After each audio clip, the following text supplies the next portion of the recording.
Ladies and gentlemen, hey, hi, how you doing? Welcome back to the channel. Thank you so much for stopping by. We know that coming up later this week, we are going to get our first official major reveal for DMZ in Warzone 2/MW2. It is going to be free to play as a part of Warzone 2. Obviously, it's taking place within the MW2 universe that we have now. And recently, some data miners were able to somehow get into the DMZ files and actual DMZ gameplay and get some new information on what gameplay is going to be like. Obviously, with an official reveal coming later on this week, we're going to learn a lot more. But as of right now, there are some very interesting things being mentioned in game. Starting first up with some really cool different gameplay dynamics. If you guys have ever played The Division, there's sort of the dark zone mechanic in that game, and it appears like it could be coming to DMZ as well. This information is stemming from Is That Raz over on Twitter, and apparently there are some voice lines in the game that say attacking those operators will put a bounty on your head. So this is a very interesting dynamic because obviously there's bounties in Warzone. That gameplay is what it is,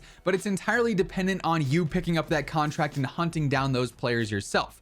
It seems like here in DMZ that if you are going to try and engage in some PvP, it is a lot more high risk, high reward than it might seem initially. As we know, this is a mix of player versus player and player versus AI or bots. You can end up taking out bots for certain objectives. You can end up taking out other real players for certain objectives.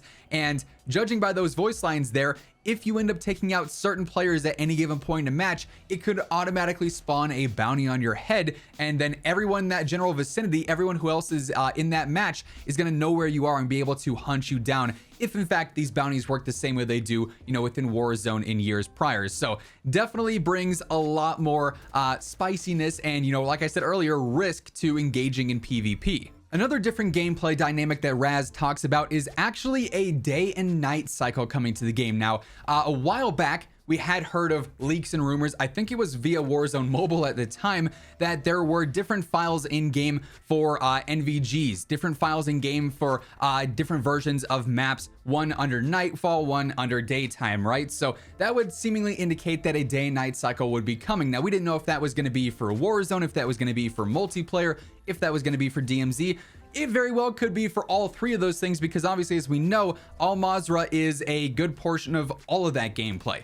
DMZ and Warzone 2 both take place on the same Al-Mazrah map, and plenty of different multiplayer maps in MW2 right now also take place on Al-Mazrah as well. So it's very possible that we could end up seeing day and night cycles for this game, which again really changes up gameplay. If you are dropping into the DMZ and it's nightfall, it's going to play entirely different versus daytime, where things like thermal sights wouldn't be as important, things like NVGs would not be as important. You change what you want to loot for, what you want to gear up with, what you could potentially be taking into the DMZ as well. So I think that would be very cool. And the same deal goes for Warzone. Honestly, obviously we're focusing on DMZ, but quick side note, having a day and night cycle in Warzone eventually too, even as an LCM, would be super cool in my opinion. But yeah, according to the files, there has been mention of that. Now, real quick before we continue on, just a reminder that every single day I got you guys covered with the latest news and updates, so you are always up to date with absolutely everything going on in COD, but also the best class setups and the latest tips and tricks so that you guys can be the best possible players in game. And if you want to guarantee you're always up to date with all those videos,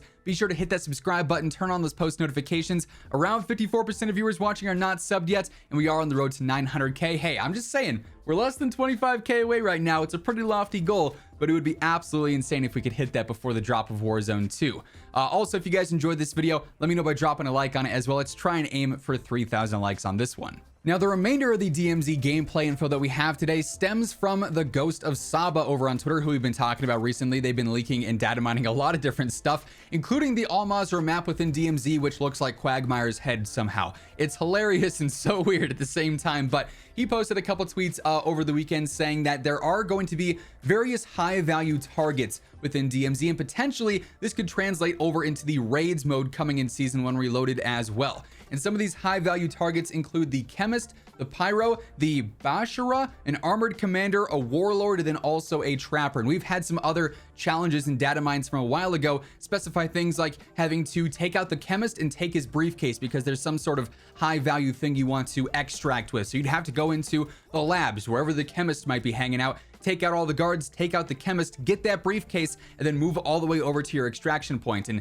there's other players going to be in the general vicinity watching, hearing those gunshots, and that could cause you know, some pretty spicy and fun engagements. So that's a pretty cool gameplay dynamic coming. There's also apparently various events that could take place in game as well, from a few voice lines that were leaked, including having to upload data or secure certain hostages. You can locate different cache you know, extraction points. You can secure certain vehicles and then also deliver them to specific areas on the map for certain challenges. And then also there's references of armored boats that'll actually be deployed in game. So the armored boat event actually had some additional details from Saba. Basically, this armored boat gets delivered in game by a helicopter. It gets dropped off during the match. You then have to go to said boat, take out all the enemies on it, drive the boat to the extraction point or wherever it needs to be delivered, call in a friendly helicopter, and then that helicopter comes in and takes cargo from that boat, and you'll get your payment or you'll complete your mission because of that. So this, in theory, would allow you to do all of that, but while an entire match with plenty of other real players is going on. So you'd have to, you know, be on guard that entire time, taking out all the guards on that boat, actually securing it and driving it to the next place, probably being followed by other players, and then having to wait while another helicopter comes in and extracts stuff off of that boat. This gameplay dynamic, this gameplay style that DMZ is offering is going to be so different from anything that we've experienced in Warzone, be it in Battle Royale or Plunder or any of the other LTMs, or even in multiplayer. Like, this is completely new to Call of Duty, and it seems like every single time that we're learning more details about this, the gameplay is sounding more and more in depth. If you guys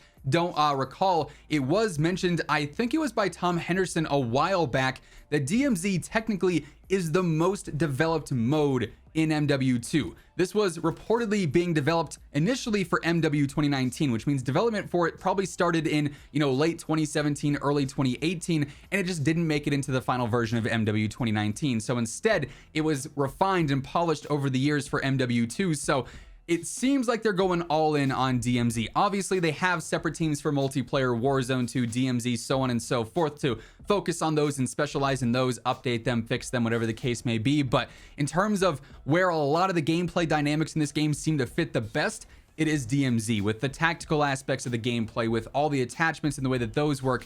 Everything like that points towards DMZ being a huge focus. And being that it's free to play, being that it's a brand new thing and it has the Call of Duty branding on it, I feel like it's got a lot of potential. Once we learn more later on this week, we are going to be covering all those details alongside all the new updates for Warzone 2 as well, with the reveal taking place on Wednesday. So make sure you guys are subscribed with those notifications turned on so you can guarantee you're up to date with the latest intel whenever it drops. And if you guys enjoyed this video, let me know by dropping a like on it as well. Would seriously be appreciated. But that's going to wrap things up for this one. As always, if you want to check out any of my partners, be sure to use code IMMORTAL for discounts on all Scuff, G Fuel, Gamer Advantage, and Control Freak products. And the links for all those can be found down in the description below.